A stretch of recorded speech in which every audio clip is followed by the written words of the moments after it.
Hello good morning friends. आपका mountain coaching classes में आपका हार्दिक स्वागत है। और आज हम अपना एक नया टॉपिक शुरू करने जा रहे हैं। संविधान के अंदर एक टॉपिक है प्रस्तावना। कोई भी एग्जाम छोटा हो बड़ा हो, हर एग्जाम में उसका क्वेश्चन पूछा जाता है लेवल के हिसाब से। एक क्वेश्चन अगर पॉलिटिकल के 5 क्वेश्चन आपके आएंगे किसी पेपर में, तो एक क्वेश्चन से इस प्रस्तावना में से पूछा जाता है, क्योंकि बहुत इंपॉर्टेंट चीज है। सबसे पहले तो हम ये जान लें कि प्रस्तावना होती क्या है। किसी भी चीज की एक भूमिका होती है, एक प्रस्तावना होती है। जैसे मैं आपको बताऊं, आप बुक लेते हो कोई, उस बुक पे एक पहले पेज लिखा होता है, उस पे या भूमिका या प्रस्तावना करके कुछ लिखा होता है, और उसके अंदर बहुत सारी चीजें लिखी होती है कि ये बुक में ये चीजें दी हुई है, इस चीज के लिए बुक उपयोगी है और इसके द्वारा समर्पित है, ये है इसका राइटर है और ये चीजों का ध्यान रखा गया है। तो वो हम पेज नहीं पढ़ते। वैसे ही जो अपना संविधान है, जो कॉन्स्टिट्यूशन है, उस कॉन्स्टिट्यूशन में क्या है, उसका एक छोटा रूप जो है, संक्षिप्त रूप है, वो प्रस्तावना है। यूं कह सकते हैं कि देखो संविधान बहुत बड़ा है, अगर छोटे रूप में हम देखना चाहते हैं कि भारत क्या है, देखो संविधान में पूरे भारत का वर्णन है। अगर हम देखना चाहें कि छोटे रूप में कि भारत क्या है, कैसा देश है, तो हम इस प्रस्तावना को पढ़ सकते हैं। कैसे कि अगर हम समाजवाद का डिस्क्रिप्शन बहुत बड़ी चीज हो जाती है, 300 400 के आसपास आर्टिकल हैं, तो उनको अगर पढ़ेंगे तो बहुत ज्यादा टाइम लगेगा। 22 भाग है, उनको कौन पढ़ेगा। अगर हमें छोटे रूप में भारत देखना है तो इस प्रस्तावना को हमें पढ़ सकते हैं। और इस प्रस्तावना में एक एक शब्द का एक महत्वपूर्ण क्या है, रोल है। एक एक शब्द के ऊपर हम लोग फोकस करके चलेंगे और एक एक शब्द का अच्छे से डिटेल वाइज पढ़ेंगे। तो देखो प्रस्तावना मैंने लिख दी है। पहली बात तो प्रस्तावना आपको याद होनी चाहिए। क्या होनी चाहिए? याद होनी चाहिए। उसका एक रीजन बताता हूं। ये जो सारे वर्ड जो मैंने लिख रखे हैं, जैसे प्रभुत्व संपन्न है, समाजवादी है, धर्मनिरपेक्ष है, लोकतांत्रिक गणराज्य है, ठीक है, ये जो मैंने शब्द लिख रखे हैं, ये शब्द इसलिए लिख रखे हैं ताकि इनका सीरियल भी पूछा जा सकता है कि धर्मनिरपेक्ष और प्रभुत्व संपन्न के बीच में कौन सी चीज है। इस तरीके से आपको ब्लैंक स्पेस दे देगा कि निम्न में से क्या आएगा, ठीक है। एक तो अपने को इसका सीरियल याद होना चाहिए। दूसरी चीज नीचे मैंने लिख रखा है, देखो मैं प्रस्तावना पढ़ के बताता हूं एक बार आप लोगों को कि हम भारत के लोग। सबसे पहली बात तो ये है कि जब संविधान लिखा गया तो उसमें सबसे बात ये आई कि सबसे ऊपर किसको रखा जाए, कार्यपालिका को रखा जाए, व्यवस्थापिका को रखा जाए, या कोर्ट को रखा जाए, यानी सुप्रीम कोर्ट को, न्यायालय को रखा जाए। तो लास्ट में सहमति बनी कि किसी को ऊपर नहीं रखा जाएगा, सबसे ऊपर रखा जाएगा भारत की जनता को। किसको रखा जाएगा? भारत की जनता को। कि संविधान की शुरुआत कहां से की जाए लिखने के लिए, तो उसमें लिखा गया हम भारत के लोग। क्या भाई? हम भारत के लोग। और कई बार क्वेश्चन पूछा भी गया है कि संविधान की जो अपनी प्रस्तावना है उसमें लोग शब्द का इस्तेमाल कितनी बार किया गया है, तो एक बार किया गया है, ठीक है। तो देखो हम भारत के लोग, पहली बात तो जो अपना संविधान है उसका जो शक्ति है या उसका जो सोर्स है वो क्या है? भारत की जनता है, ये मालूम होना चाहिए। हम भारत के लोग भारत को एक संपूर्ण प्रभुत्व संपन्न, समाजवादी, धर्मनिरपेक्ष, लोकतांत्रिक गणराज्य बनाने के लिए और इसके समस्त नागरिकों को, क्या भाई? और इसके समस्त नागरिकों को सामाजिक, आर्थिक, राजनीतिक न्याय। देखो नोट करना इस लाइन को, 3 शब्द है, सामाजिक, आर्थिक, राजनीतिक। अब पूछा जाएगा कि भारत के संविधान की प्रस्तावना में कितने प्रकार के न्याय की बात की गई है, तो कितने प्रकार का न्याय है भाई? 3 प्रकार का न्याय है। दूसरी चीज, इससे आगे शुरू करते ही राजनीतिक न्याय, विचार, अभिव्यक्ति, धर्म, विश्वास व उपासना की स्वतंत्रता। अब यहां पे सोचने वाली चीज मैं बता रहा हूं साथ साथ आप लोगों को। देखो स्वतंत्रता, स्वतंत्रता मतलब यह है कि मौलिक अधिकारों में मिली हुई अपने को, मौलिक अधिकारों में 6 प्रकार की स्वतंत्रता है, ठीक है। आपसे ये पूछ ले कि संविधान में कितने प्रकार की स्वतंत्रता का वर्णन है, तो अपने को क्या करना है? 6 प्रकार की। ये पूछ ले कि प्रस्तावना में कितनी प्रकार की स्वतंत्रता का वर्णन किया गया है, तो 5 प्रकार की। कौन कौन सी?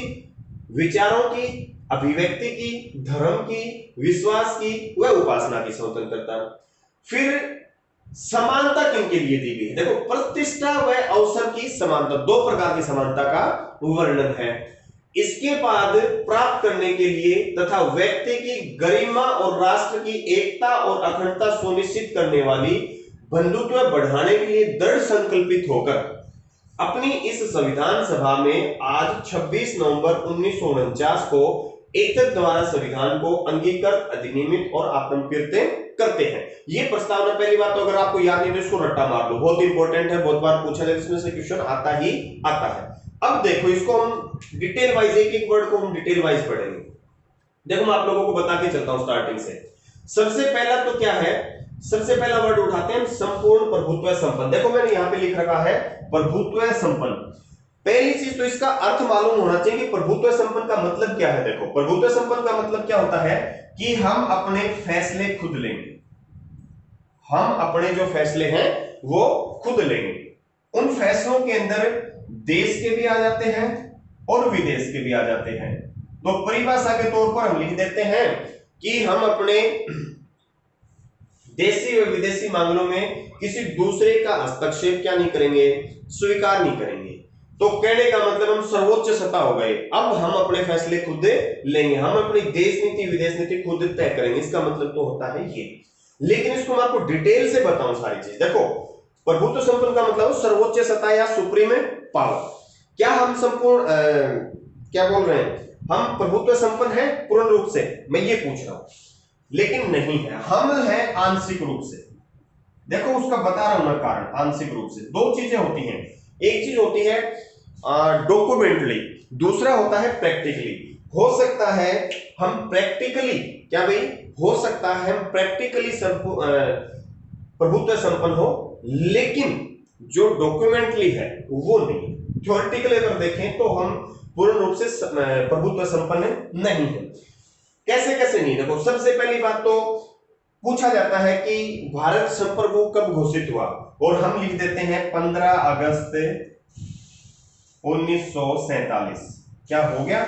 नहीं, ये प्रैक्टिकली तौर पर हो गया था, लेकिन अगर हम थ्योरेटिकल देखें तो नहीं हुआ। उसका कारण क्या है? क्योंकि इस समय भारत में एक पद क्या था भाई, वायसराय का पद था। और वायसराय कौन था? माउंटबेटन। कौन था भाई? माउंटबेटन। अब देखो भारत के फैसले कौन लेता था? माउंटबेटन। क्या करना है क्या नहीं करना है ये फैसले कौन लेता था? माउंटबेटन। और माउंटबेटन किसके द्वारा नियुक्त किया गया था? महारानी के द्वारा। किसके द्वारा भाई? महारानी के द्वारा, ब्रिटेन के महारानी। तो लास्ट में किसका अधिकार हुआ भाई? महारानी ने बोला ये करना है, तो माउंटबेटन ने साइन कर दिए। देखो कहने के लिए हम प्रैक्टिकली तौर पर हम संप्रभु हो गए कि हम ये करना है। हो सकता है माउंटबेटन भी कहने से हस्ताक्षर कर देता है, लेकिन थ्योरेटिकली अगर ये देखें, ये जब तक पद है तब तक हम वास्तविक रूप से क्या नहीं है, संप्रभु नहीं। क्योंकि ये पद किसका है? ब्रिटेन का है, और इस पद की नियुक्ति ब्रिटेन की महारानी के द्वारा की जाती है, तो आंशिक रूप से। दूसरी चीज, इसके बाद देखो हम संप्रभु कब घोषित हुए, देखो मैं बताता हूं। इसके बाद श्री राजगोपालचारी आए। कौन आए भाई? श्री राजगोपालचारी। अब देखो श्री राजगोपालचारी ये भी क्या हो गए? अब मान लो ये भारत के वायसराय हो गए, मतलब प्रथम भारतीय वायसराय। लेकिन फिर भी ये वायसराय किसके कहने से काम करता है? महारानी के कहने से। कहने का मतलब जब तक वायसराय का पद है तब तक हमें थ्योरेटिकली रूप से हम क्या नहीं है भाई, प्रभुत्व संपन्न नहीं है। प्रैक्टिकली हो सकते हैं, ठीक है। ये चीज मैं आपको समझाने की कोशिश कर रहा था। दूसरी चीज देखो, अब कब हुए वास्तविक रूप से संप्रभु, कब हुए ये बताता हूं आप लोगों को। अब भारत में सर्वोपरि कौन होता है भाई? सर्वोपरि होता है राष्ट्रपति। क्या होता है भाई? राष्ट्रपति। तो हम ये मान सकते हैं कि राष्ट्रपति का पद जब आया, भारत गणतंत्र कब घोषित हुआ? 26 जनवरी 1950 हो गया भाई। अब 26/1950 हुआ। अब गणतंत्र का मतलब हम क्या मान सकते हैं? गणराज्य घोषित, गणतंत्र या गणराज्य घोषित हुआ। तो गणराज्य का मतलब क्या होता है कि जहां पर हेड ऑफ नेशन का क्या होता हो? इलेक्शन होता हो। हेड ऑफ नेशन मतलब जो प्रमुख व्यक्ति है उसका क्या होता है? चुनाव होता है। तो भारत में राष्ट्रपति का पद आया, क्योंकि किसी देश के साथ संधि समझौते कोई भी अंतरराष्ट्रीय मामलों में किसका हस्तक्षेप होता है? राष्ट्रपति का। तो कहने के मतलब वास्तविक रूप से 26 जनवरी 1950 का जब भारत में राष्ट्रपति का पद आ गया था, और उस पद आने के बाद हम वास्तविक रूप से क्या हुए भाई? प्रभुत्व संपन्न हुए। अब दूसरी चीज और देखो, अभी भी हम ये नहीं कह सकते कि पूर्ण रूप से क्या है भाई, संप्रभु है। वो मैं बताता हूं वो क्या है। देखो आज एक देश है ऑस्ट्रेलिया,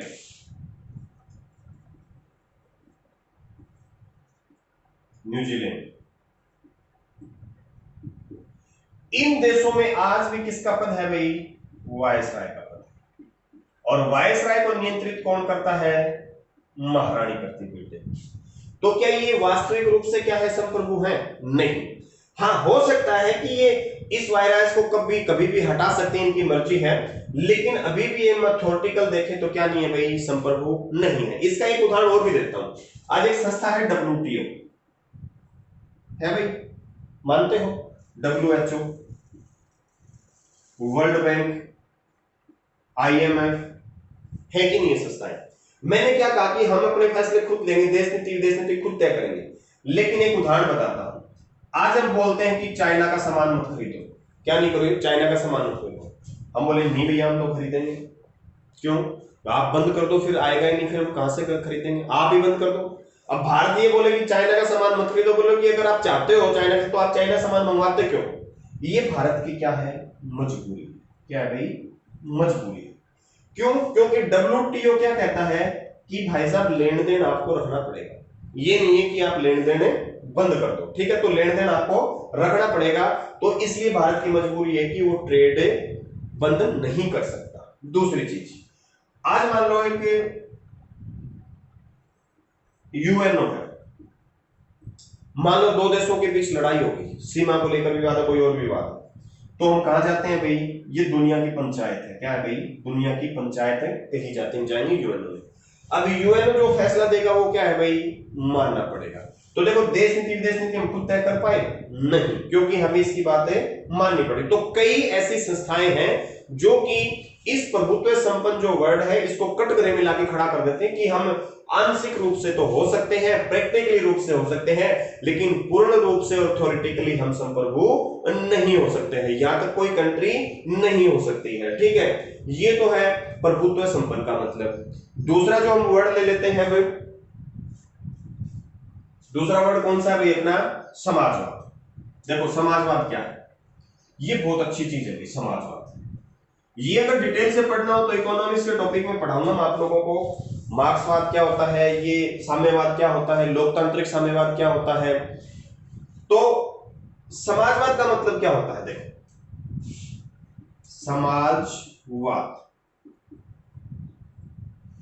समाजवाद का मतलब होता है समाज में सब बराबर, सब बराबर। दूसरे शब्दों में कह सकते हैं कि ऐसा समाज जिसमें रसतामूलक, कहने का मतलब है रसमूलक समाज, जिसमें सब क्या हो? बराबर हो, ठीक है? अब ये समाजवाद दो प्रकार का होता है। एक तो साम्यवाद समाजवाद, समझना भी इसको। दूसरा है लोकतांत्रिक समाजवाद। ये दोनों समझनी बहुत जरूरी है। इसका मतलब क्या है? देखो, इसका मतलब यह है कि हमें समाज को बराबर करना है। जाति, ये साम्यवाद समाजवाद में यही कहता है कि समाज में बराबर होनी चाहिए, मतभेद कम होनी चाहिए, कम से कम असमानता। लोकतांत्रिक समाजवाद है, उसमें भी क्या है भाई? समाज का मतलब ही यह होता है कि समाज में सब बराबर का दर्जा रखे। लेकिन फर्क क्या है दोनों में, ये जानना जरूरी है। देखो, साम्यवाद का मतलब क्या होता है? साम्यवाद समाजवाद है चीन के अंदर। किसमें है भाई? चीन। पहले बताते हैं कि माओ से तुंग और ये जो व्यक्ति आए थे, माओ से तुंग ने क्या किया था भाई? कि जो अमीर व्यक्ति थे उनसे धन संपदा या जो भी थी वो मतलब जबरदस्ती उसको छीन लिया, और जो गरीब लोग थे उनके अंदर बांट दिया। इसका मतलब यह होता है कि देश के जितने भी संसाधन हैं, देश के जितने भी संसाधन हैं उन पर सबका बराबर का हक हो। क्या हो भाई? बराबर का हक हो। मतलब इनका बराबर का हक, मतलब समझ रहे हो? मान लो कि मेरे पास 5 लाख रुपए हैं, आपके पास 50 लाख है, या आपके पास 95 लाख है, तो 5 लाख और 95 लाख को मिलाकर कितने हो जाते हैं? 1 करोड़। 1 करोड़ को 2 से डिवाइड कर दो, मतलब 50-50 लाख। इनका तरीका तो है ये, ठीक है, कि कोई आदमी ज्यादा कमा रहा है तो उसको हम ज्यादा नहीं छोड़ेंगे, उससे हमें छीन लेंगे और उसको बराबर जोड़ के और बराबर भागों में बांट देंगे। मतलब एक तरीके से वायलेंट वे अपनाया जा सकता है, हिंसक तरीका इस वाले साम्यवाद में आ सकता है, मैं ये कह रहा हूं। दूसरा जो है लोकतांत्रिक समाजवाद, उसका मतलब क्या है कि हम सबको बराबर करना चाहते हैं, लेकिन बराबर दे नहीं सकते, बराबर बांट नहीं सकते। ठीक है, इसमें क्या है, बराबर देना चाहते हैं, बराबर बांट सकते हैं, लेकिन इसमें है हम सभी को इक्वल लाना चाहते हैं। क्या भाई, इक्वलिटी लाना चाहते हैं, लेकिन हम सबको इक्वलिटी क्या नहीं कर सकते, डिस्ट्रीब्यूट नहीं कर सकते। ये नहीं है कि कोई एक व्यक्ति है जो साल के 20 लाख कमा रहा है, मैं आराम से घर बैठ के सो रहा हूं, मेरे पास लाख रुपए की इनकम नहीं है, तो ये नहीं है कि भाई सरकार 20 लाख और 1 लाख को मिला के 21 लाख जोड़कर 2 का भाग दे दे और बंटवारा कर दे, ऐसा नहीं। मतलब कि जो कमा रहा है उसका वास्तविक रूप से हक है, लेकिन हमने दूसरा तरीका चुना। दूसरा तरीका क्या था, देखो हमारे वाला जो लोकतांत्रिक डेमोक्रेटिक जो सोशलिज्म है उसमें क्या है कि एक तो सब्सिडी दी गई, क्या दी गई भाई, सब्सिडी। ठीक है, दूसरा हमने टैक्स वसूलना शुरू कर दिया, तीसरा हमने एक आरक्षण वाला तरीका भी अपनाया। तीनों ही एक ऐसे घटक हैं जो कि समाज को बराबर करने के लिए क्या कर रहे हैं, काम कर रहे हैं। देखो मैं बताता हूं कि जो व्यक्ति मान लो 50 लाख कमा रहा है उससे 1 लाख टैक्स ले लिया हमने, जो आदमी 1 करोड़ कमा रहा है उससे हमने 2 लाख टैक्स ले लिया। मतलब जो ज्यादा जितना कमाएगा हम उससे उतना ज्यादा टैक्स लेंगे। ठीक है, वो टैक्स के पैसे हम क्या करेंगे कि जो व्यक्ति एक जो नॉर्मल जो आय होती है, जो गरीब व्यक्ति है जिसको हम बराबर लाने की कोशिश कर रहे हैं, तो वो टैक्स उसमें हम क्या कर देते हैं भाई, बांट देते हैं। वो टैक्स बांटने का तरीका सब्सिडी का भी हो सकता है, स्कूल फीस माफ का भी हो सकता है, हॉस्पिटलों में फ्री इलाज भी हो सकता है। कहने का मतलब क्या है कि ऐसी चीजें जिससे कि समाज के अंदर जो असमानता की खाई है उसको थोड़ा कम किया जाए। मैं कहने का मतलब कि इसका मतलब समझ, इस टैक्स को कई तरीके से बांटा जा सकता है। ये तरीका नहीं है सब्सिडी दें या फिर उसके खाते में पैसे डाल दें, नहीं, और भी बहुत सारे तरीके से उन व्यक्तियों को दूसरे बराबर लाने की क्या की जा रही है, कोशिश की जा रही है। दूसरा, आरक्षण भी इसका एक हमें घटक मान सकते हैं। ठीक है, अब समझ में आ गया समाजवाद का। तीसरा जो अपना है, तीसरा शब्द क्या है भाई, धर्मनिरपेक्ष। क्या है भाई, धर्मनिरपेक्ष। ये भी मैं आपको अभी बताऊंगा। देखो ये चीजें समझना जरूरी है। देखो धर्मनिरपेक्ष का मतलब क्या होता है, धर्मनिरपेक्ष इसका मतलब क्या होता है, कोई भी राष्ट्र धर्म नहीं होगा। क्या नहीं होगा भाई, राष्ट्र धर्म नहीं होगा। हम ये कह सकते हैं कि जो सरकार है वो किसी भी रिलीजन को, किसी भी धर्म को संरक्षित नहीं करेगी, संरक्षित नहीं करेगी। दूसरी चीज, गवर्नमेंट किसी भी धार्मिक संस्था से टैक्स नहीं लेगी। ये चीजें मैं क्यों लिख रहा हूं, एक बार आप समझना। मैंने क्या कहा कि आप हिंदू हो तो ये नहीं कि आपको छूट दे दीजिए, आप ये कर दो वो कर दो, या आप मुस्लिम हो ये कर लो, आपको हम ये कर देंगे वो कर देंगे, पहली चीज। ठीक है, दूसरा, राष्ट्र धर्म नहीं होगा मतलब ये है कि हम किसी भी धर्म की पैरवी नहीं करेंगे। हमारी नजर में सारे धर्म क्या है भाई, बराबर है। क्या है भाई, सभी धर्मों को बराबर मानने की क्या है भाई, छूट है। अपने अपने तरीके से, अपने अपने रीति रिवाज से धर्म बढ़ाने की स्वतंत्रता है। किसी भी धर्म को हमें फोर्स नहीं कर सकते, किसी भी धर्म के रीति रिवाजों को हम नहीं बदल सकते। ठीक है, धर्म संरक्षित नहीं करेगी, धार्मिक संस्था से टैक्स नहीं लेगी। ये इंपॉर्टेंट है। ये इंपॉर्टेंट क्यों है, देखो धार्मिक संस्था से टैक्स क्यों नहीं लेगी, क्योंकि जनता जो टैक्स देती है, लिसन मी, जनता जो टैक्स देती है उस टैक्स से क्या बनते हैं, जनता के ये काम होते हैं। ठीक है, जनता को प्रोटेक्ट किया जाता है।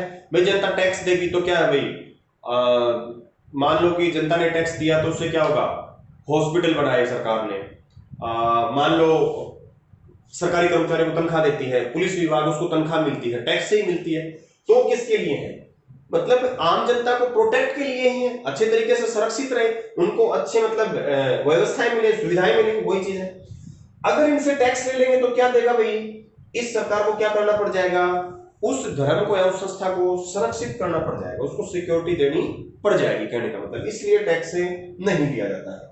कहने का मतलब ये है कि अगर आप ये कहो किसी से कि मैं हिंदू हूं मेरे को ये चीज चाहिए, नहीं मिलेगी सीधी सी। मैं इंडियन हूं, मेरे को मिल जाएगा। मतलब रिलीजियस से इसका कोई लेना देना नहीं है। आप इंडियन हो, आपको सुविधा मिल जाएगी, आप हिंदू, आपको सुविधा नहीं मिलेगी। आप ये बोलोगे मुस्लिम हूं, मुझे ये मिलना चाहिए, नहीं मिलेगा। मैं इंडियन हूं, मुझे मिलना चाहिए, मिल जाएगा। तो ये क्या कहना चाह रहा है कि यहां पर कोई भी राष्ट्र धर्म नहीं है, सिर्फ एक ही है, इंडियन। नेशनलिटी अपनी क्या होनी चाहिए, इंडियन होनी चाहिए। तो हम उन सुविधाओं का क्या कर सकते हैं, लाभ उठा सकते हैं। ये अपनी क्या है भाई, धर्मनिरपेक्षता है। ठीक है, इसके बाद देखो, जैसे अभी पीछे धर्मनिरपेक्षता पे एक बवाल उठा था कि जो हज के लिए सब्सिडी दी जाती थी, तो जैसे ही मोदी सरकार आई थी तो इसके ऊपर कोर्ट ने कहा था कि इसके ऊपर संज्ञान लिया जाए और उसको क्या कर दिया गया, सब्सिडी को बंद कर दिया गया। हज पर मिलने वाली सब्सिडी को क्या कर दिया गया है, रोक दिया गया, क्योंकि ये अपने संविधान के खिलाफ है। दूसरी चीज, अभी जो यूपी में है कैलाश मानसरोवर यात्रा के ऊपर जो अपने क्या बोलते हैं सीएम है जो यूपी के योगी आदित्यनाथ जी, उन्होंने क्या कर दिया भाई, सब्सिडी बढ़ा दी है। सब्सिडी 1 लाख के आसपास उन्होंने क्या कर दी भाई, सब्सिडी कर दी है, ये ध्यान रखना। ठीक है, अब अगला जो अपना नेक्स्ट रहेगा वो क्या रहेगा भाई, लोकतंत्र। देखो लोकतंत्र क्या है, लोकतंत्र का मतलब होता है जनता का शासन। लोकतंत्र मतलब क्या होता है, जनता का शासन, मतलब लोगों का शासन, लोगों का शासन। लेकिन ये जो लोकतंत्र होता है 2 प्रकार का होता है। कितने प्रकार का होता है भाई, 2 प्रकार का होता है। उसका कारण देखो, एक होता है भारत में, अगर मैं भारत की बात करूं तो मुझे ये बताइए कि भारत का जो हेड है वो कौन है, हेड, भारत का हेड कौन होता है भाई, प्रेसिडेंट। लेकिन रियल पावर जो होती है वो किसके पास होती है, पीएम के पास। ठीक है, अब दोनों ही लोगों को क्या किया जाता है भाई, इलेक्टेड किया जाता है। क्या किया जाता है, इलेक्टेड किया जाता है, चुना जाता है। लोकतंत्र का मतलब क्या होता है, लोगों का शासन होता है। क्या होता है, लोगों का शासन होता है। मतलब इसमें तो देखो गणराज्य में तो क्या होता है, हेड ऑफ नेशन इलेक्टेड होता है। लेकिन यहां पर क्या होता है कि जो सरकार होती है वो चुनाव से बढ़ती है, लोकतंत्र से, लोगों का तंत्र। कहने का मतलब लोग ही इसको चुनते हैं। प्रधानमंत्री को कौन बनाता है, जनता बनाती है। कहने का मतलब राष्ट्रपति को भी क्या बनाती है, जनता बनाती है, लेकिन अप्रत्यक्ष रूप से, इनडायरेक्टली रूप से, क्योंकि हमारे चुने हुए प्रतिनिधि उसमें भाग लेते हैं। ठीक है, ये ध्यान रखना। तो ये लोकतंत्र जो है 2 प्रकार का होता है। कितने प्रकार का होता है भाई, 2 प्रकार। समझना, ये बहुत इंपॉर्टेंट चीज है। एक होता है अप्रत्यक्ष, एक क्या होता है भाई, अप्रत्यक्ष, और दूसरा क्या होता है, प्रत्यक्ष। अप्रत्यक्ष का मतलब होता है जिसमें जनता सीधे तौर पर क्या नहीं लेती, भाग नहीं लेती। भारत में अप्रत्यक्ष प्रकार का लोकतंत्र है। वहीं एक प्रत्यक्ष लोकतंत्र का मतलब होता है उसमें जनता की सीधे भागीदारी होती है। क्या होती है भाई, जनता की सीधी भागीदारी होती है। जैसे उदाहरण के तौर पर मैं आपको, जैसे ब्रिटेन है, स्विट्जरलैंड है, न्यूजीलैंड है, या फिर हम कह सकते हैं विकसित देश इसके अंदर आते हैं। ये है क्या, ये समझना बहुत जरूरी है। क्यों जरूरी समझना, ये समझना इसलिए जरूरी है कि हमारे देखो अभी कई मामले चल रहे, जैसे जीएसटी था, जीएसटी ने काफी दिन लोकसभा, राज्यसभा, राष्ट्र में काफी दिन चक्कर कटवाया जीएसटी के पेपरों को, लेकिन लास्ट में लागू वो बहुत लंबा टाइम लगा। दूसरा, एक ही निर्भया वाला कांड हुआ था, एक इसके लिए कानून बनाने के लिए बहुत लंबे टाइम से प्रोसेस चली आ रही थी। तीसरा, जो जम्मू कश्मीर है, ये में काफी दिन से लटका हुआ है कि ये पाकिस्तान में जाए, भारत में जाए। ठीक है, ये इस तरीके के जो मामले होते हैं उनके द्वारा मैं आप लोगों को बताना चाहता हूं। देखो मुझे एक बात बताओ, आपको कोई कानून बनाना है भारत में, जनता बना सकती है, नहीं बना सकती। भारत में जनता कानून नहीं बना सकती, ये ध्यान रखना। उसका सीधा सीधा मतलब क्या होता है भाई, क्योंकि भारत में जो कानून बनाएगी वो बनाएगी संसद। क्या बनाएगी भाई, संसद बनाएगी। हालांकि चुने हुए प्रतिनिधि भाग के जाते हैं, लेकिन जनता के चुने हुए प्रतिनिधि जाते हैं, लेकिन जनता इसमें भाग नहीं लेती है, जनता का। लेकिन यहां पे थोड़ा सा उल्टा है। जैसे एक शब्द आता है रेफरेंडम, क्या आता है भाई, रेफरेंडम। ये जो रेफरेंडम शब्द जो है, इसका सीधे तौर पर मान सकते हैं अर्थ होता है जनमत संग्रह। क्या होता है भाई, जनमत संग्रह। जैसे उदाहरण के तौर पे मैं आप लोगों को बताऊं, जनमत संग्रह का मतलब क्या होता है?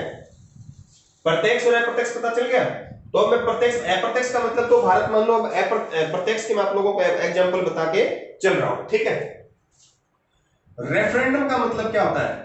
रेफरेंडम एक तो ये होता है, दूसरा एक राइट टू रिकॉल होता है, एक इनिशिएट होता है, ठीक है। इनके मेथड से मैं आपको समझा रहा हूं। रेफरेंडम का मतलब क्या होता है? जनमत संग्रह। क्या होता है? जनमत संग्रह। मतलब ये है, मान लो कोई कानून, जैसे निर्भया वाला केस मान लो, अगर ये किसी ब्रिटेन या उसमें होता तो क्या होता कि जनता से क्या लिया जाता भाई?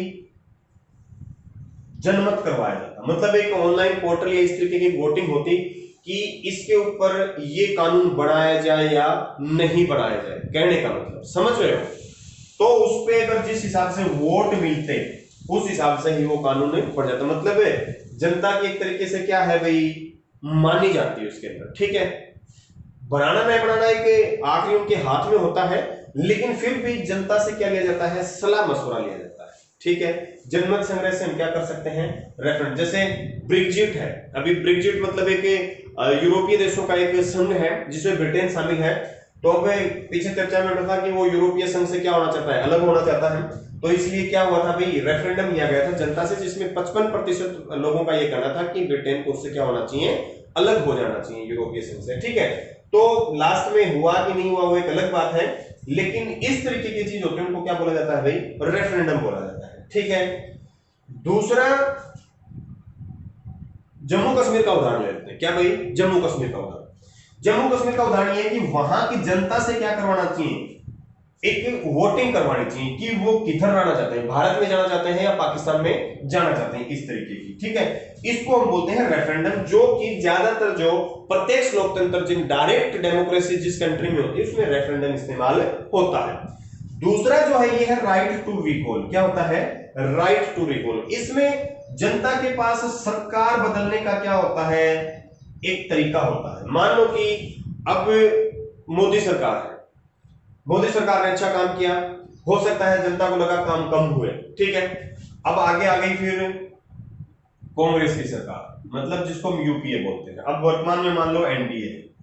अब एनडीए ने अच्छा काम किया, और लेकिन लोगों को उतना अच्छा नहीं लगा जितना लोग उम्मीद कर रहे थे। तो उन्होंने सोचा चलो हम क्या करते हैं भाई, अब की बार हम कांग्रेस को वोट दे देते हैं। तो मान लो कि 2020 में गवर्नमेंट किसकी बन गई? कांग्रेस की बन गई, यूपीए की बन गई। लेकिन जब 2 साल बीते तो पता चला कि ये तो उससे भी गई वित्तीय सरकार है, उससे भी लिचर गवर्नमेंट है, कहने का मतलब उससे भी डिफॉल्टर गवर्नमेंट है। तो हमें क्या करना चाहिए? Right to recall. हमें वापस से उसी सरकार को लाना चाहिए। ये होता है राइट टू रिकॉल, ठीक है। एक होता है इनिशिएट। इनिशिएट का मतलब यूं समझो कि इनिशिएट का क्या मतलब समझाएं आपको? सलाह मशवरा। क्या होता है भाई? सलाह ली जाती है। क्या ली जाती है? सलाह है ली जाती है, समझ रहे हो? ठीक है, जनता से सलाह ली जाती है कि ये काम किया जाए या नहीं किया जाए। तो ये क्या होता है? प्रत्यक्ष लोकतंत्र के अंदर 3-4 तरीके होते हैं। अपना लोकतंत्र भी क्या हो गया? कंप्लीट हो गया। उसके बाद अपन आते हैं भाई गणराज्य के ऊपर। किसके ऊपर आते हैं? गणराज्य, जिसकी बात करते हैं रिपब्लिक। देखो गणराज्य क्या है? रिपब्लिक का मतलब क्या होता है? रिपब्लिक का मतलब होता है वहन head of the nation, head of the nation is elected. मतलब राष्ट्रप्रधान जहां चुना जाता है, राष्ट्रप्रधान जहां चुना जाता है उसको हम क्या बोलते हैं? रिपब्लिक बोलते हैं। क्या बोलते हैं? रिपब्लिक। लेकिन समझने वाली कुछ चीजें हैं यहां पे, मैं आपको वो समझाना चाह रहा हूं चाइना को लेकर उदाहरण के तौर पर। वो क्या है? जैसे भारत है, क्या है भाई? भारत, चाइना है, ब्रिटेन। मैं इन तीनों को लेकर उदाहरण समझाता हूं आपको। देखो भारत में चुनाव होते हैं सरकार बनाने के लिए, राष्ट्रपति भारत में क्या है भाई, सर्वोपरि जो प्रमुख व्यक्ति वो भी क्या होता है भाई, इलेक्टेड होता है। दोनों ही इलेक्टेड होते हैं, ठीक है। चुनाव से ही सरकार बनती है, चुनाव से ही राष्ट्रपति। दूसरी चीज, ये चुनाव नहीं होता है, ठीक है। दूसरा, ब्रिटेन, ब्रिटेन में क्या होता है भाई, चुनाव होता है, इलेक्शन होता है। ब्रिटेन का प्रधानमंत्री भी क्या है भाई, चुना जाता है। लेकिन महारानी, उसका चुनाव नहीं होता, वह क्या नहीं होती भाई, वो होती है वंशानुगत। क्या होती है भाई, वंशानुगत, ठीक है। समझ रहे हो इतना? तो भारत में चुनाव होता है, तो भारत क्या है, डेमोक्रेटिक भी है और भारत रिपब्लिक भी है। देखो समझाने की कोशिश कर रहा हूं, भारत में चुनाव से सरकार बनती है जनता के द्वारा, तो भारत एक लोकतंत्र भी है और एक रिपब्लिक भी। मतलब भारत एक लोकतांत्रिक गणराज्य है। क्या है, भारत एक लोकतांत्रिक गणराज्य है। चुनाव और राष्ट्रपति का चुनाव दोनों ही जनता या प्रत्यक्ष या अप्रत्यक्ष रूप से होते हैं, ठीक है। दूसरा, चाइना देखो, चाइना में क्या होता है, चुनाव नहीं होता, होता है वो कहने के लिए होता है, लेकिन जनता का उसमें कोई रोल नहीं होता। तो पहली चीज तो क्या है भाई, ये डेमोक्रेटिक नहीं है। क्या नहीं है भाई, डेमोक्रेटिक है, नहीं है। दूसरा क्या होता है, इसका जो मुखिया होता है, हेड होता है, जैसे चीन का राष्ट्रपति है, तो ये भी क्या होता है भाई, इलेक्टेड नहीं होता है। क्या नहीं होता भाई, इलेक्टेड नहीं होता है। ये क्या होता है, सीधे तौर पर बता दिया जाता है भाई ये व्यक्ति अगले 10 साल के लिए क्या होगा, राष्ट्रपति होगा। तो ना तो चाइना डेमोक्रेटिक है, ना ही चाइना रिपब्लिक है, ठीक है। लेकिन ये अपने आप को पीआरसी बोलता है, public people Republic of China अपने आप को कहता है, लेकिन ऐसा कुछ नहीं।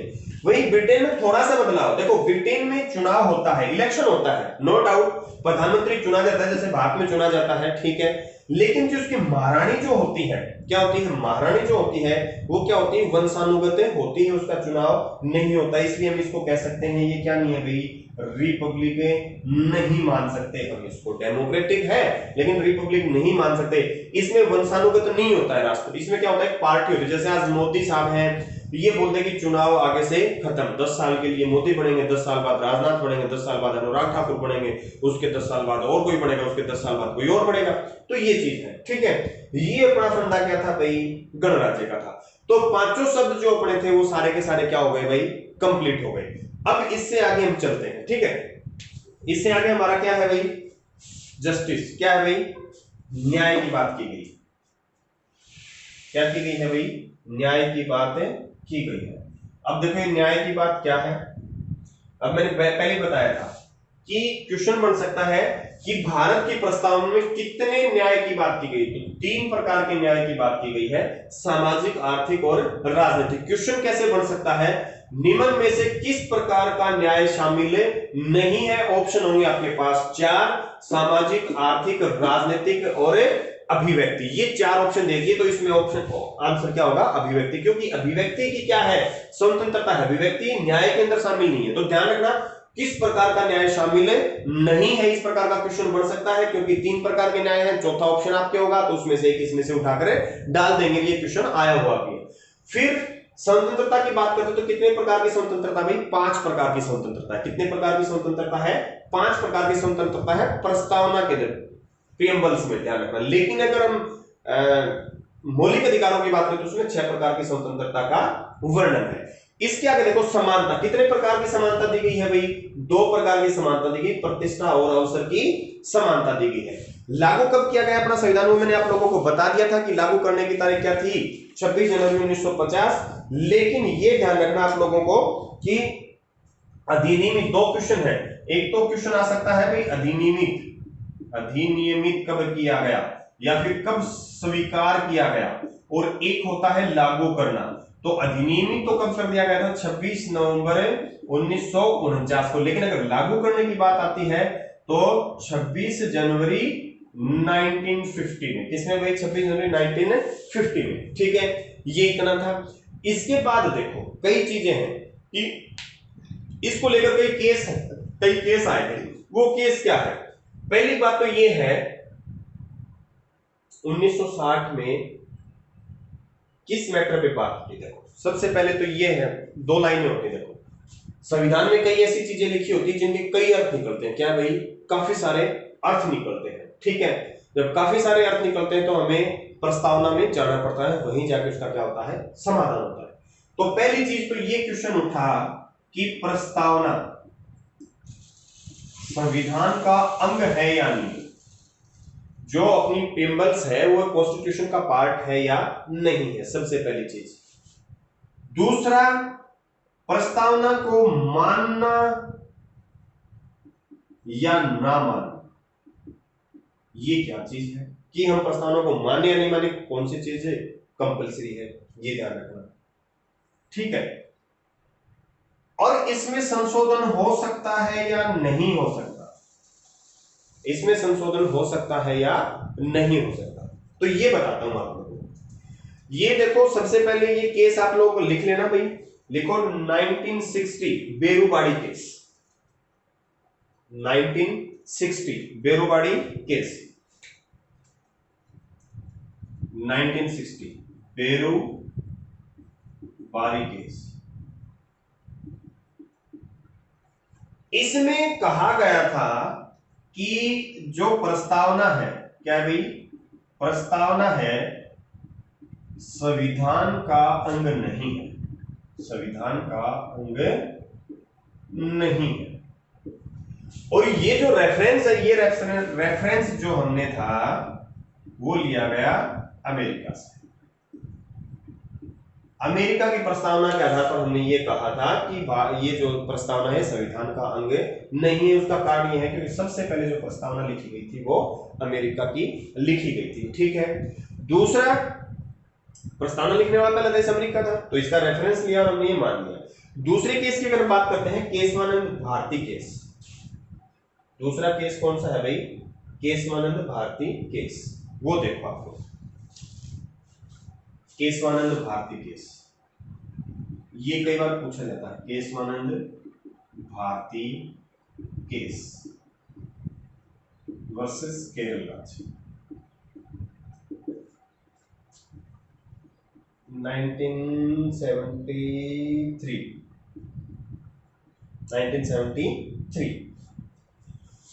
इसमें क्या आया?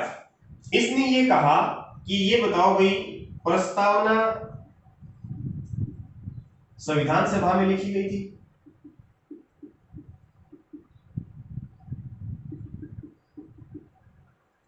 बोला जी हाँ, संविधान सभा में लिखी गई थी। दूसरा, प्रस्तावना को संविधान सभा ने मंजूरी दी? बोला हाँ जी, संविधान सभा ने मंजूरी दी।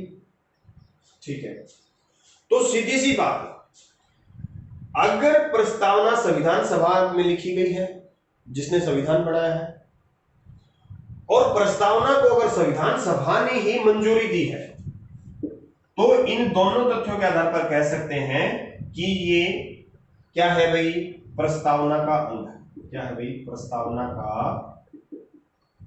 अंग है। प्रस्तावना का क्या है भाई? एक प्रस्तावना संविधान का एक अंग है। ठीक है, अब बोला कि प्रस्तावना अंग है, तो जैसे हम संविधान में, भारतीय जो कॉन्स्टिट्यूशन है उसमें हम क्या कर सकते हैं? संशोधन कर सकते हैं, तो क्या प्रस्तावना में भी संशोधन कर सकते हैं? तो बताया गया कि अगर संविधान में संशोधन हो सकता है, तो भारतीय संविधान की जो प्रस्तावना है उसमें भी क्या हो सकता है? संशोधन हो सकता है। क्या भी उसमें भी संशोधन हो सकता है। ठीक है, अब यह है कि यह संशोधन पूछा जाएगा कि प्रस्तावना में अब तक कुल कितनी बार संशोधन हो चुका है? तो ध्यान रखना, प्रस्तावना में सिर्फ एक बार संशोधन हुआ। क्या भाई? एक बार संशोधन। कब? 1976। और कौन सा संशोधन था? 42वां संशोधन, जिसमें क्या है भाई? 3 शब्द जोड़े गए थे, समाजवाद, धर्मनिरपेक्ष और पंथ निरपेक्ष, राष्ट्र की अखंडता, मतलब इंटीग्रिटी ऑफ ए नेशन। ठीक है, ये 3 शब्द जोड़े गए थे। 2 केस आ गए। तीसरा केस मैं आप लोगों को लिखवाता हूं, लिखो LIC केस। तीसरा क्या आता है भाई? LIC case.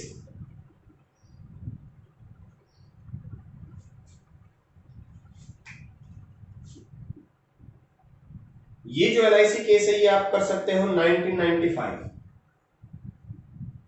1995 के अंदर, ठीक है। और इसमें बस सीधा सा ये है कि ये बताया गया था कि हम इसको माने या न माने हमारा अपना अधिकार है। प्रस्तावना को सुप्रीम कोर्ट के द्वारा लागू करवाया जा सकता है, ठीक है। ये केस इसके अंदर उठे थे, ठीक है। दूसरा, हम प्रस्तावना का पालना करें या न करें ये हमारे मन की बात होती है। इसके बाद एक केस आता है, उदाहरण के तौर पर A.K. गोपालन केस। A.K. गोपालन केस 1950।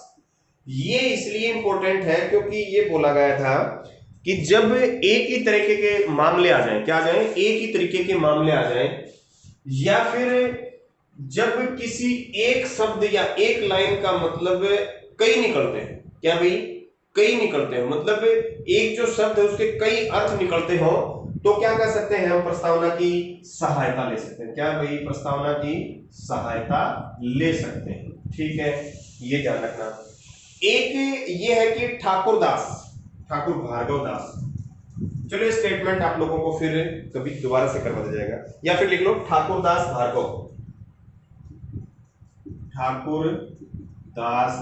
भार्गव। इसने प्रस्तावना को संविधान की आत्मा कहा।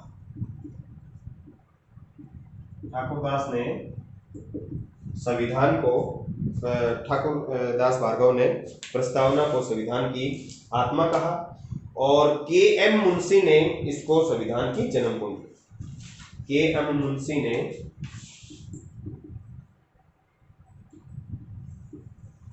इसको संविधान की जन्मभूमि बताया।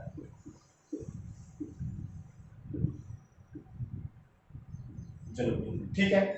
ये अपना क्या था भाई? प्रस्तावना कंप्लीट होती है, और मैंने काफी अच्छे तरीके से आप लोगों को समझाने की कोशिश की है। एक होता है रटना, एक होती है चीज समझना। तो आप लोग कमेंट्स में जरूर बताएं कि आपको कैसा समझ में आया। Okay, thank you friends.